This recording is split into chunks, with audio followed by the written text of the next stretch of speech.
Hello and welcome to English Mastery Hub and our series Study English with Me. Our slogan for this year is a very motivational slogan which was penned by Walt Disney that says, all of our dreams can come true if we have the courage to pursue them. And that is really our theme on our website, that we want you to have the courage to pursue your dream of getting to speak English correctly.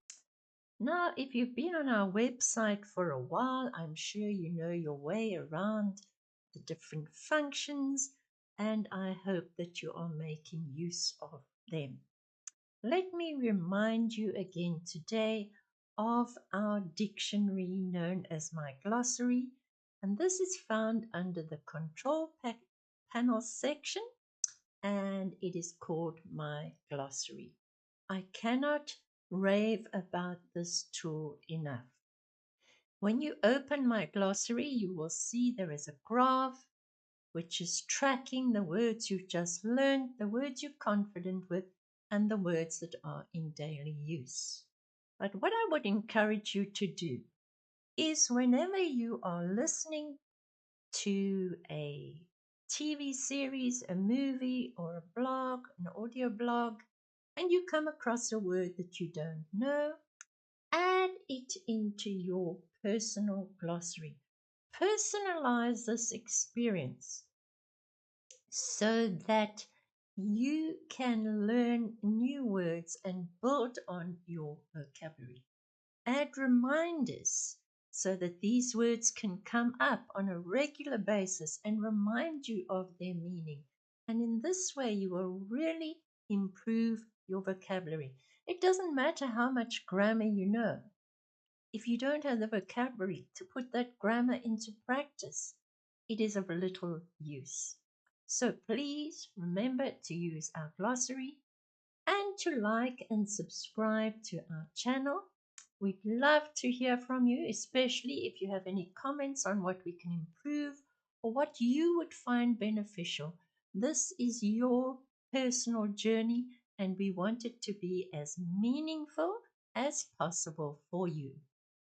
For today, I thought instead of looking at a blog, we would go to tips and tools.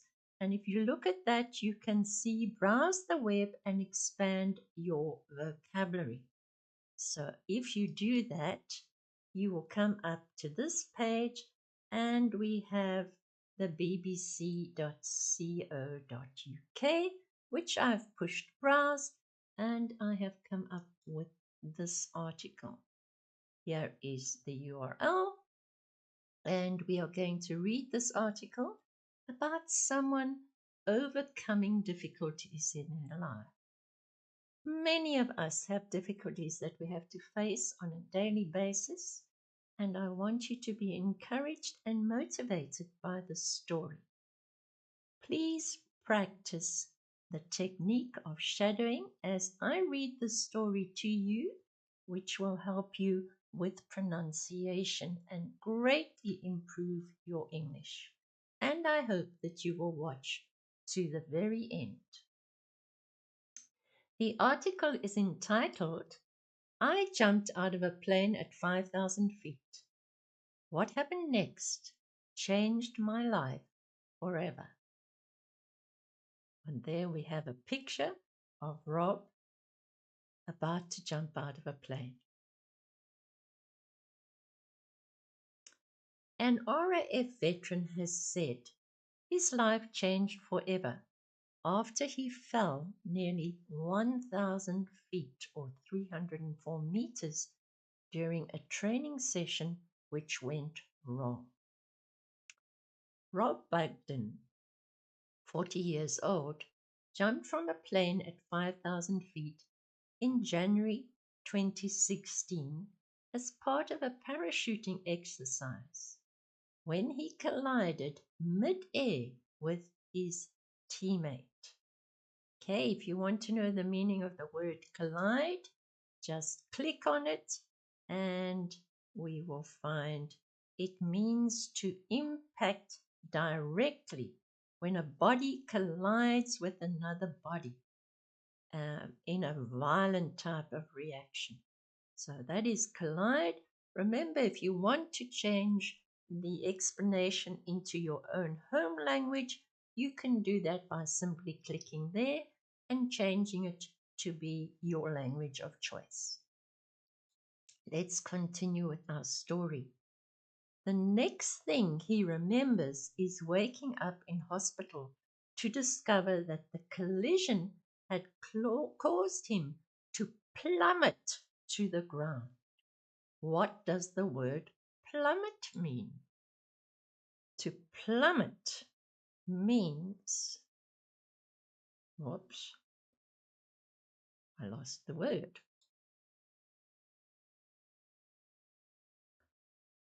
Okay, it's not the noun, it's actually a verb, so we have to find a verb. To plummet means to fall violently or dramatically, to drop. So the mid-air collision caused him to drop to the ground and left him paralyzed from the neck down. I have absolutely no memory of it. And you know what? I'm all right with that, said Rob, speaking 10 years after the accident. Rob, from the Vale of Glamorgan, joined the RAF in 2008 as a physical training instructor before deciding to specialize as a parachute jumping instructor in 2015. The following year, he took part in a training jump in formation with 6 other parachutists. That day, I walked down the aircraft. It's the last time I'm ever going to walk. Which is really weird when you think about it, he said. So there they were jumping out of the aeroplane. He said the jump initially went really well. But then I woke up in a hospital in Phoenix, Arizona. Rob was told that during the dive, while in the sky at about 1,000 feet, there was a collision, and that collision broke his neck. He's talking here in the present tense, but obviously this happened about 10 years ago. The canopies collapsed and we fell roughly about 900 feet. Fortunately for us, we landed on sand, and unfortunately, I came off second best. The other man involved in the collision was Rob's friend.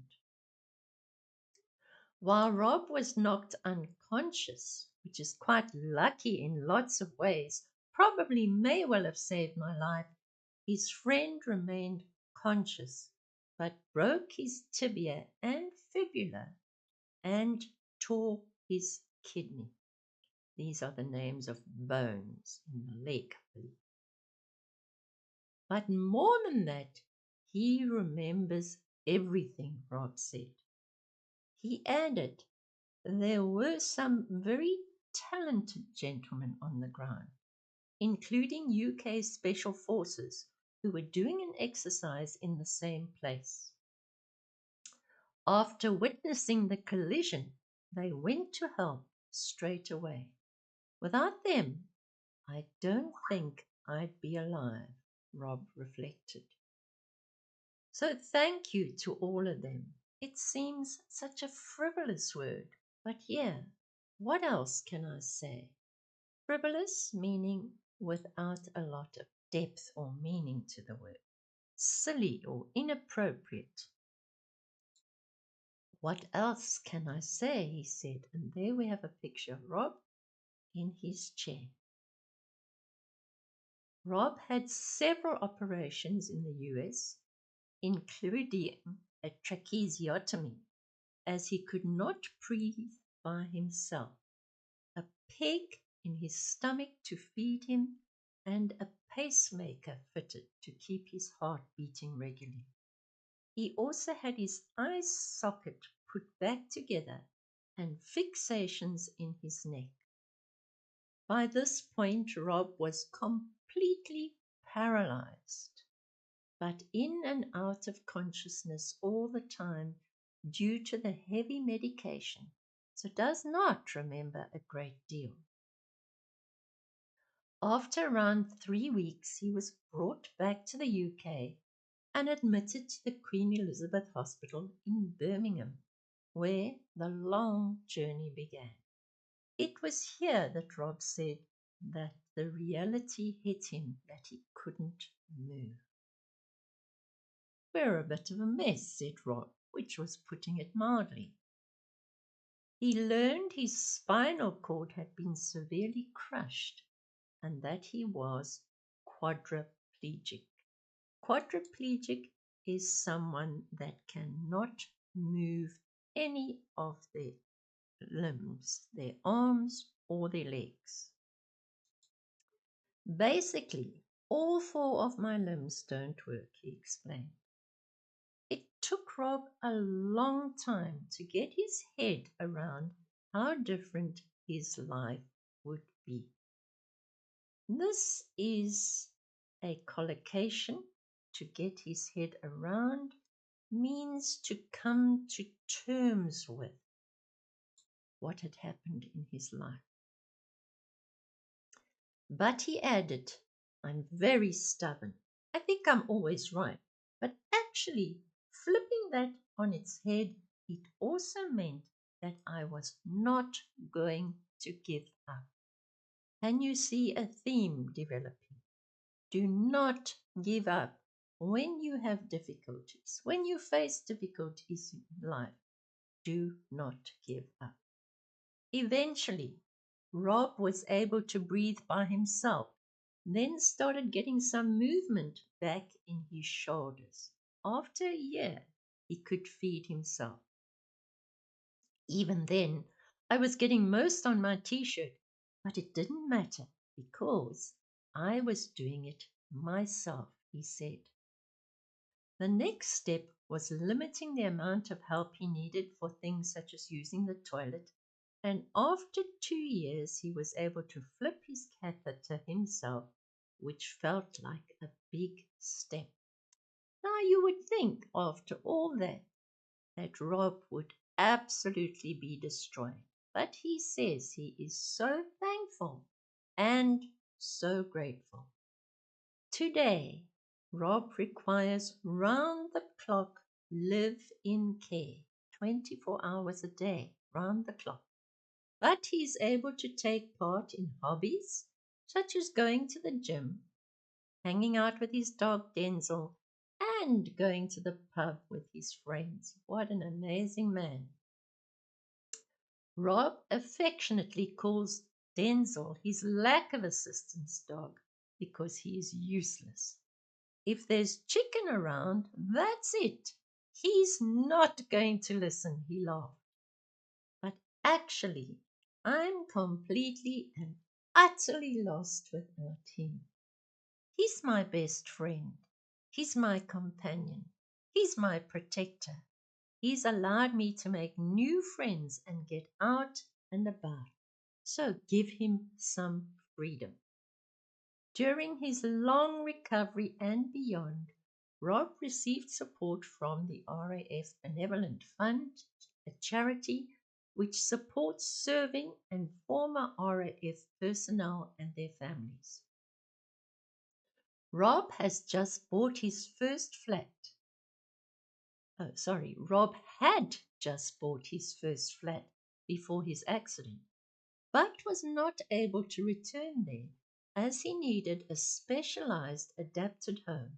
So the Fund's Housing Trust bought and adapted a home for Rob. I've got full access to the house with wet rooms. I've got 2 hoists. A hoist is something that lifts you up, one in my bedroom and the other in my living room, so I can get on the sofa. And I live next door to a pub, which is very handy, he said, very useful. Rob has left the RAF and adapted to a completely different way of life, but said he was so thankful and so grateful to have a wonderful group of friends and family rallying around him to make sure he is never alone.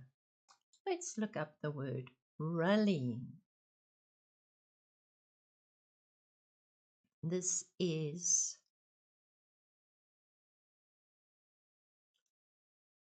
to rally around, to come into orderly arrangement. It's actually, if people rally around you, they come around you to help you recuperate, to help you build your strength, so they are there for you in your time of need. And that's why it is so important to have good relationships with your family and friends, because it can really make a huge difference at a time in your life when you are so dependent on others.